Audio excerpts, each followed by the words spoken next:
आरक्षण आपल्याला आहे सध्या, ते आरक्षण अजून पुढे वाढवण्यासाठी लोकसभेमध्ये अटलजींनी आपल्याला मान्यता दिली आणि त्यामुळे आज आपलं आरक्षण त्या ठिकाणी चालू आहे। राहुल गांधींनी अमेरिकेमध्ये जाऊन सांगितलं की येत्या काही काळामध्ये आम्हाला हे आदिवासींचं आरक्षण, दलितांचं आरक्षण, विमुक्त भटक्यांचं आरक्षण, ओबीसींचं आरक्षण हे आम्ही संपवू। आदिवासी बांधवाला मूलभूत गरजा मिळाल्या पाहिजे, आदिवासी बांधव मुख्य प्रवाहामध्ये आला पाहिजे, ही भूमिका भाजपानं स्वीकारली। 30 वर्षामध्ये एकाही समाजाला आम्ही आरक्षण दिलं नाही आदिवासीमध्ये घुसण्यासाठी आणि पुढे पण घुसू देणार नाही, हे तुम्हाला सांगतो। हे बघा, पेसा कोणी लागू केला असेल तर भाजपचं सरकार आल्यानंतर पेसा लागू झाला। वेगवेगळे पुढारी या ठिकाणी सांगतात की आदिवासींचा पैसा लाडल्या बहिणीसाठी वापरला।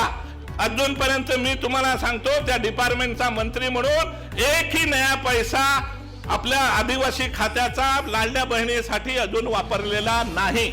आणि म्हणून याच्या पुढे कुठल्याही परिस्थितीमध्ये आपल्या आदिवासींना मुख्य प्रवाहामध्ये यायचं असेल, आपला विकास करायचा असेल